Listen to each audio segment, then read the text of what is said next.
Hi, this is Ray Collins, and I wanted to do a vlog because I already have a blog on this on my tips of getting diagnosed, things that I think are important.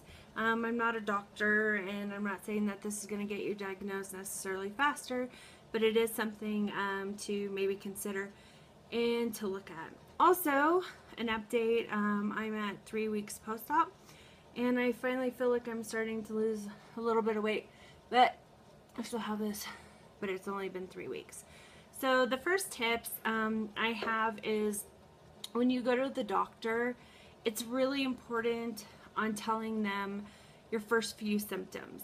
I wouldn't go into the doctor and say, I'm depressed, I have anxiety, I'm not sleeping, and I'm gaining weight. Those are the ones that I wouldn't start with, because doctors will generally say, okay, well, you're depressed, so that's why you're not sleeping. You're not sleeping, so you're probably eating, and that's why you're gaining weight, or you're getting weight because you're depressed. The things that I would go into are things like the Cushing's type of symptoms. Like, I have a buffalo hump. My clavicles are, really large. I have a moon face going on. I have bruising.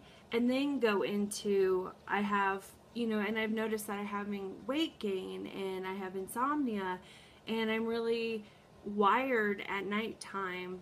Go in with more of those things, because doctors tend to listen to the first couple of symptoms. And you definitely don't want to just get pushed onto anxiety pills or depression pills. You want to be able to, because it is rare, and most doctors are taught to think that they're never going to meet a Cushing's patient. So if you haven't found somebody who's an actual Cushing's specialist, definitely go in with those. So I have a list here. The other thing, number 2, is I would bring in before and after pictures.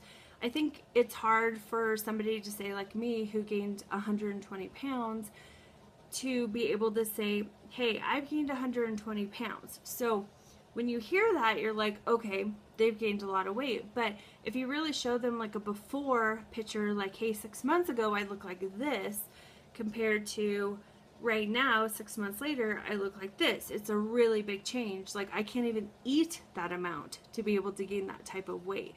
So before and after pictures to me are a really big thing. You definitely need to bring it in. It's good visual for your doctor. I have a list here because I'm looking at my blog, actually. You don't have to have all the symptoms of Cushing. This is the third one. To have Cushing's. So especially if you're catching it earlier. I've probably had Cushing's for, we're thinking about 5 or 6 years. I've gone through 2 pituitary surgeries now. The first time they got 2 tumors out. This time they got another tumor out. I was in remission for 10 months the first time, and I'm in remission this time, thankfully. Even though you usually have 50-50 chance on your second pituitary surgery. I am really tired still, and I lay down a lot as I'm recovering. But the thing that you don't have to have all the symptoms of Cushing's. So when I first started my first surgery, I did not have diabetes at all. By my second surgery, I was pre-diabetic. My first surgery, I had stri, but it wasn't as red as in my before my second surgery. I started getting wider stri, or stretch marks. I gained more weight before my first surgery than I did my second surgery.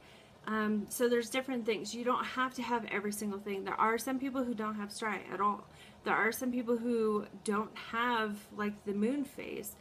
And there are some people who don't have high blood pressure or diabetes. By my second time, I was pre-diabetic, like I said, and after surgery, thankfully, I am no longer pre-diabetic, and my high blood pressure that used to be 170s over like 110 has now gone to normal, which is like 120s over 80s about.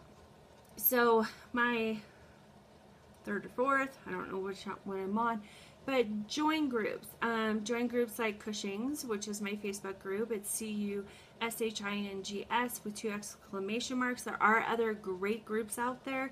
Definitely join groups like Facebook. Search out blogs, search out vlogs, find somebody who you feel comfortable with, of watching. the more you educate yourself, the more that you're going to be able to understand and go into of what you need when you walk into a doctor's office.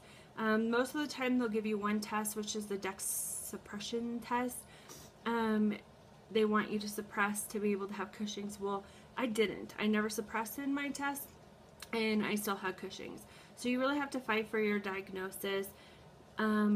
It's sometimes you get to the point where you really doubt yourself, or you're like, am I a hypochondriac? Am I just not, am I just depressed? Am I just eating too much? Like, what's going on? And my husband actually said to me once, which really helped me out, and hopefully it'll help you out, what other thing can you possibly have all of these symptoms? There's nothing. So with having all these symptoms, maybe like growth hormone deficiency, but with all of these symptoms, would you be having these problems? Okay, so check out blogs. There's cushingstories.com. You could check out. My friend Rachel and I started that. We actually need to update it, but it's really cool because there's a lot of different blogs on there that you can go see other people and different videos and other people's stories, and it just comes from their heart. So if you're struggling with medical bills, or having a hard time going to the doctor, there is an organization out there. I think they put a small hold right now, but you should definitely keep checking back, and it's called NORD. It's National Organization of Rare Diseases. Definitely check them out. Sometimes they are able to help you to get to the doctor you need, or to help pay your bills on your doctor's appointments, or hotels or flights that you need. I know that they have a holds right now. Hopefully that hold has been lifted, or will be lifted soon once they get more funding. So it's definitely an organization that you want to check out, and you can look that up, NORD, N-O-R-D, National Organization of Rare Diseases, under rarediseases.org. There's also a lot of websites out there, like I told you, but the number one website that I like to go to is Cushings-help.org.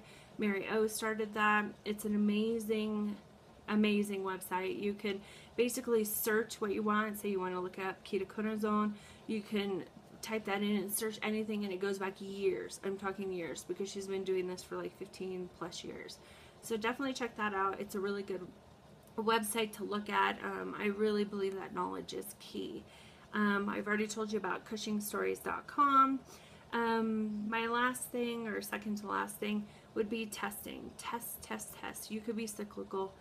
I had to test when I felt good, not when I felt bad. I first started testing when I felt horrible, when I was tired, when my legs hurt, when I just felt like I couldn't get out of bed, and I wasn't getting any results. Like, they would all come back normal. And then it dawned on me to start testing when I couldn't sleep at night, when I was antsy, when I felt angry, when I was wide awake, when I had all this excess energy, and just to be able to test. Keep testing. If your doctor gives you one test and it comes back normal, don't give up. My first surgery, before my first surgery, because I was, what do they call it? Like, I can't think of the word, and it's not brain fog, I just can't actually think of the word. But it's when you have Cushing's, but a little bit. So it's like when you're just starting, to really, by my second surgery, I was pretty full blown. All my tests came back super high. My first one, I had some normal tests, and then some medium tests, and some high tests, and I had to find out that I was cyclical, and I kind of went like this. So I really had to learn to test. Keep testing. Ask for the UFCs, that's the 24-hour urine test. Ask for the midnight salivas. Go in at midnight, because we have an opposite dural rhythm, where we're awake when people should be sleeping, and we're sleeping when people should be awake. So ask for that, and also the salivas at 11 p.m. So keep testing. Don't give up on yourself, because it's just going to make our bodies end up getting worse. You definitely want to keep testing. Okay, let's see. A lot of doctors hear that they're never going to meet somebody who has Cushing's, that it's too rare. If you feel like you have to keep seeing doctors over and over, it's only going to get worse in time. So like your body. So definitely push in a nice way, because being rude or mean doesn't get you anywhere. I've learned that really quickly. You have to be nice, you know, just say, you know, I really feel like this needs to happen. Coming in like a bull, like in a China shop, is not going to be helpful, because you're just automatically going to put them on the defense. So, you know, try to be nice, but be pushy on a good sort of way.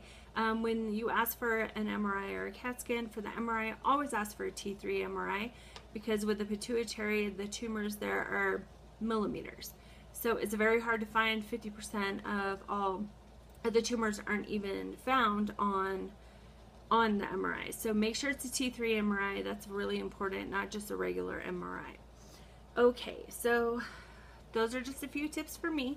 I hope they definitely help you out, and if you want, like this video, also share it. I really feel that knowledge is key. Be able to get it out there, share it with your friends and family, or share it with people who you think are struggling with Cushing's, or your other groups, whatever it may be. That's why I do these vlogs. I've made my channel, if you go to the subscribe, because I've made this channel all about Cushing's. I started deleting anything that wasn't dealing with Cushing's on there, so that way you can literally go back to my very first one, that's I found out I have Cushing's, go all the way through my journey of taking ketoconazole, going through the MRIs, being tested, having my first surgery, going into remission, going out of remission, and retesting again, taking ketoconazole again, getting ready to go to my surgery, having insurance mess that up, and having to find a whole new doctor and go through that, and back to today where I'm three weeks post-op. So I am going to lay back down, and for all of you, I hope this helped.